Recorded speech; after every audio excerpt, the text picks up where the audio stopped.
Islamic traditions. अब basically 711 के बाद जो मोहम्मद कासिम थे उन लोगों ने उन्होंने बेसिकली सिंध को कंकर किया। अब सिंध जो उस टाइम में जो इन लोगों का खलीफा था उसके अंडर बेसिकली ही was able to bring it.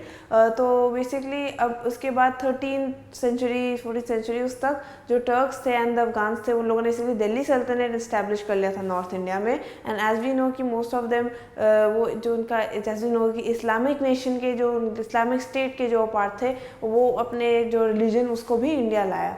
और उसके बाद फिर इन लोगों ने जो वो धीरे धीरे साउथ की तरफ भी मूव करने लग गए। तो वहाँ पर उन्होंने डेक्कन में भी डेक्कन का जो सल्तनत एज वी नो की इस्टेब्लिश किया। And later on by 16th century जो मुगल एम्परर्स थे वो लोग भी आ सके थे यहाँ पे, और उन लोगों ने भी अपना एम्पायर इस्टेब्लिश किया।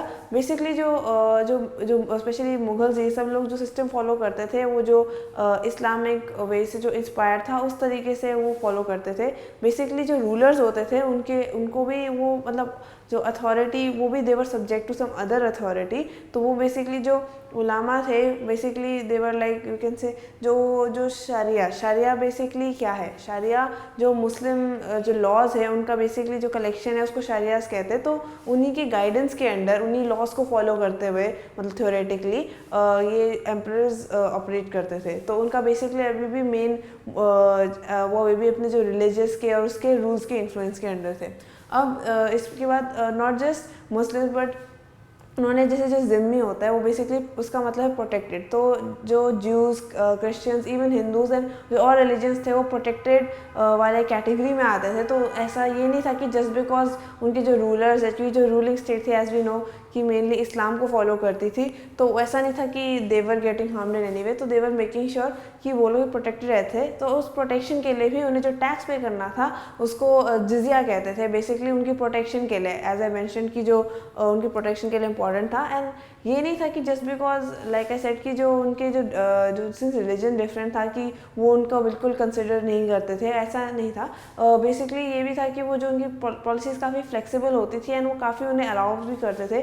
जैसे जो हिंदूज जैन्स बुद्धिस्ट जितने होते थे उन लोगों को जैसे बहुत बार अपने लैंड एंडाउमेंट्स या फिर मतलब ज़्यादा लैंड मिलना या फिर इवन कई बार टैक्स एग्जेम्पशंस भी होते हैं कि उनको टैक्स नहीं पे करना पड़ता था। जैसे जो अपने जो रिलीजियस इंस्टीट्यूट बनाने इस तरीके से उन्होंने ऑब्वियसली अपना रिलीजन भी प्रोपोगेट किया एज वेल एज जो अपना जो उनको भी जो वहाँ के जो इनहेबिटेंट्स थे उनको भी अपना जो रिलीजन है उसको फ्लोरिश थोड़ा बहुत होने दिया था बेसिकली, जिससे इनके भी कोई रिलीजियस जिससे कॉन्फ्लिक्ट ना हो एंड वो लोग भी इजीली रूल कर पाए। क्योंकि देखा जाए तो टेक्निकली वो लोग मोस्ट ऑफ देम वर मतलब वो बाहर से आए थे, वो इन्वेडर्स थे बेसिकली। तो ऑब्वियसली जिससे कोई हॉस्टिलिटी ना हो तो इजीली उनका इससे इवन रूलर्स को भी ये बेनिफिट मिला कि ट्रांजिशन भी ईजी था एंड जो पॉपुलेस थी वैसे देखा जाए तो they became obviously more accepting of them. और एज वी नो कि जो जैसे सारे मेजर एम्परर्स जितने जैसे थे जैसे अकबर औरंगजेब ये सब भी इन फ्रेमवर्क को काफ़ी हद तक रिस्पेक्ट करते थे। एंड वो नॉट जस्ट कि इनको मतलब ऐसे अलाउ करते बट ऑल्सो इनको रिस्पेक्ट भी करते थे और रिलीजन्स को एंड उनके रिलीजियस डाइटीज़ को भी। और इससे जैसे एज वी नो कि जो बाद में जो मुग़ल एम्पायर वाले चैप्टर में पढ़ा था कि ऐसा उन लोगों ने सिस्टम ओवरऑल अपने एम्पायर के रन में उन्हें फॉलो किया था। अब इनका बेसिकली जो इस्लाम में सिस्टम होता है कि जो they have only one God, एक ही गॉड है वो है अल्लाह। एंड उसके बेसिकली जो मैसेंजर है जिन्होंने इनका मैसेज स्प्रेड किया वो है प्रॉफिट मोहम्मद। और ऑल्सो इनका जैसे जो रिलीजियस जैसे प्रैक्टिस था वो मेनली ये था जैसे जो 5 टाइम्स प्रेयर करना, जो नमाज़ पढ़ना उनका जो होता है तो हर रोज़ 5 बार करना चाहिए। ऑल्सो जो आर्म्स होने चाहिए मतलब जो देना चाहिए और लोगों को। ऑल्सो जो फास्ट रखना जैसे जो रमज़ान जो होता है या फिर सालूत जिसे कहते हैं वो फॉलो करना। एंड ऑल्सो जैसे वो हज में जो मक्का की तरफ जो पिलग्रिमेज होता है जो वैसे उसी तरीके से इस्लाम में हज होता है। और ऑल्सो इनके मेनली 2 सेक्ट्स में डिवाइड थे, एक तो था सुन्नी और एक था शिया। बेसिकली इसमें जो इनके भी थोड़े से थॉट सिस्टम्स वो अलग थे, बट मोर और लेस ऑब्वियसली वो इस्लाम के अंडर ही आते थे। तो जैसे जो खोजास थे उन लोगों का थोड़ा सिस्टम, उन लोगों ने भी जैसे, और जैसे एज वी नो की ब्रांचेस इमर्ज होने लग गए, तो इन लोगों ने जो गिन्नास करके जो बेसिकली जो नॉलेज को रेफर करता है, इन लोगों ने क्या किया कि जो जैसे इवन जो अलग और अलग लैंग्वेजेस जैसे पंजाबी, संस्कृत, उन टाइप के भी उन्होंने जो टेक्स्ट उन सबको भी इंक्लूड करना शुरू किया। काफ़ी बार सॉन्ग के फॉर्म में भी वो अपना डिवोशन स्पेसिफिकली अपना एक्सप्रेस करते थे। तो इसी तरीके से जैसे इस्लाम भी प्रोग्रेस होता गया एंड उसके भी और ज़्यादा ब्रांचेस आते गए। एंड ऐसा नहीं था कि जस्ट बिकॉज रूलर का जो कि रिलीजन है तो ये नहीं कि ज़रूरी है सबको फॉलो करना है, बट इवेंचुअली ये भी था कि जो एज वी नो कि सिंस और ज़्यादा not just rulers but also जैसे पहले ट्रेडर्स जो आते थे एशिया से, वो लोग भी इस्लाम को अपने साथ लाए थे इंडिया में। ऑल्सो वो ओवरऑल वैसे इंडिया में धीरे धीरे वो भी वैसे स्प्रेड करता गया। जैसे इवन जब साउथ इंडिया की तरफ गया तो मालाबार में जैसे मैट्रिलिनी का उन्होंने अलग से और जैसे वेरिएशन लाया। मैट्रिलिनी बेसिकली होता है कि आफ्टर मैरिज जो वाइफ होती है उसके जो नेटल होम, मतलब जहाँ पे वो पैदा हुई हैं, वहाँ पे हस्बैंड और उसकी फैमिली भी रहेगी। तो उस टाइप का सिस्टम जो ऑब्वियसली जो यूजुअली मेन स्ट्रीम में पाया नहीं जाता है, वैसे से उन्होंने मतलब चेंजेस लाए थे एज वी नो।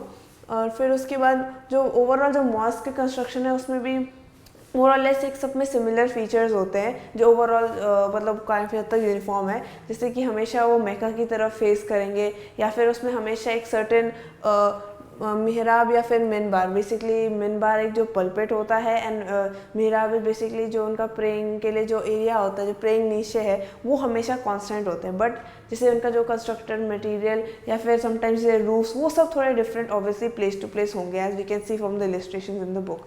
तो मतलब despite having some common features, obviously वो स्ट्रक्चरल चेंजेस सब में होते ही हैं। ऑल्सो इसमें ये था कि पहले जो कम्युनिटीज़ होती थी, जैसे इवन मुस्लिम भी, तो उनको मुस्लिम वैसे करके रेफ़र नहीं किया जाता था। बेसिकली उस टाइम में जो जिस तरीके से वो रेफ़र करते थे एक दूसरे को, वो होता था जैसे जो उनकी प्लेस ऑफ ओरिजिन है। तो जैसे किसी को मतलब टर्क कहेंगे या फिर अफगान से रेफ़र करेंगे, बट नॉट जस्ट कि उनके रिलीजियस के हिसाब से। एंड उनको जैसे इंडिया में लेक्चर्स कहा जाता था, जो मतलब बेसिकली जो फॉरेनर्स हैं, जो बाहर से आए हैं। तो और इवन उस टाइम में भी हिंदूज़ का मतलब सिर्फ हिंदू रिलीजन का भी नहीं होता था, बट वो एक्चुअली इंडियन एज मतलब जब पूरे रीजन को रेफ़र कर रहा था कि वो मतलब हिंदुस्तान उस वाले एरिया से आए हैं। तो कोनोटेशन ऑफ द नेम जो एक्चुअली नॉट जस्ट रिलीजन से रिलेटेड होता था, बट ऑल्सो उसका ये होता था कि वो किस जगह से आए हैं। उनका main emphasis place of origin पे होता था, ना ही सिर्फ रिलीजन पे। तो इसलिए उनके जो मीनिंग्स हैं जो हम एज ऑफ नाउ यूज़ करते हैं, उस टाइम में बहुत डिफरेंट होते थे।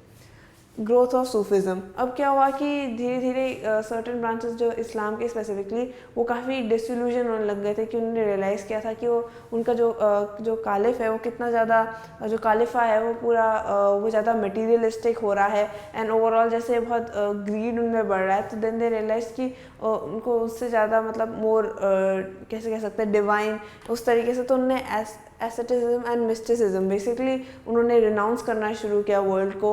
एंड मतलब मोर उन्होंने डिसाइड किया कि वो अपने जो उनके पर्सनल एक्सपीरियंस होंगे उससे वो ज़्यादा अपना डिराइव करेंगे कि उनका आइडिया ऑफ रिलीजन और वो किस चीज़ को फॉलो करना चाहते हैं।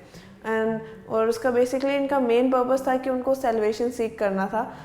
एंड काफ़ी बार उन लोगों ने थोड़ा डिफरेंट ऐसे काफ़ी बार सॉन्ग्स का इनकॉर्पोरेशन, एंड वो बहुत बार जब ने जो लॉर्ड के लिए जो प्रेयर वो करते थे, वो बेसिकली उसका मेन पर्पस वही था कि world renunciation and also in the end की salvation in the end. And उनका वो भी था कि जो जितना वो ज़्यादा अपने अल्लाह से क्लोज हो सकेंगे अपने उस डिवोशन के थ्रू, उस तरीके से उनका बेसिकली उनका जो बिलीफ सिस्टम था वैसे शेप हुआ था। अब खंगास एंड सिलसिलास।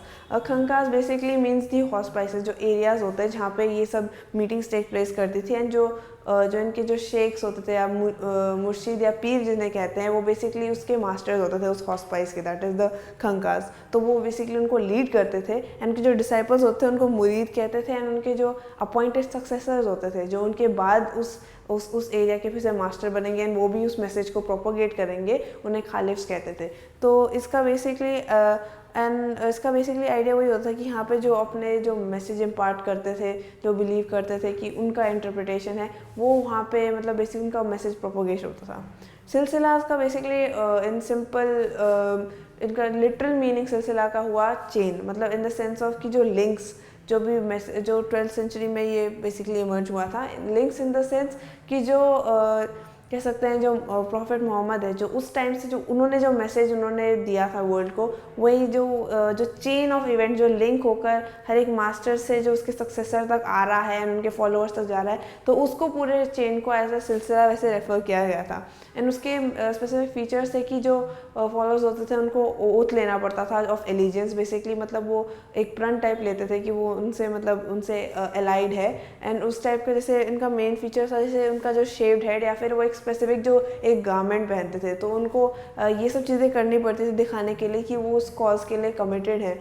एंड उस टाइम में जैसे जो उनका जो टॉम श्राइन होता था जिसको दरगाह कहते हैं, बेसिकली जब शेख्स मर जाते थे तो उसके बाद वो एक जो जहाँ पे वो बरिड होते थे तो उसको दरगाह कहते थे। अब दरगाह का मीनिंग वैसे कोर्ट होता है, इसका कोर्ट का बेसिक दरगाह इसलिए यूज़ किया गया इन द सेंस कि this was like a court जैसे विद अल्लाह हिमसेल्फ। तो बेसिकली वो अल्लाह से अब जब ये बिलीव था कि जो ये शेख्स है जब वो मर गए थे, तो उसके बाद अब ये हो गया है कि they are like more close to the god himself. तो अब वो जब वो अल्लाह जो गॉड है उनसे वो ज़्यादा क्लोज है, तो दे वर ऑल्सो वर्शिप्ड। एंड जो दरगाह होते थे वहाँ पे भी लोग पिलग्रिम्स की तरह आते थे एंड उनको वर्शिप करते थे एज हॉली प्लेसेस। तो बेसिकली एज वी नो कि इसमें जो है कि वो द बेसिकली आइडिया है कि जो मैसेज जो प्रोपोगेट हुआ है फ्रॉम जो initially from the prophet Mohammed to the followers धीरे धीरे करके, एंड ऑल्सो कि इवेंचुअली जो लास्ट में जो ये शेख्स होते हैं उनको जो डिवाइन स्टेटस बेसिकली दिया जाता है।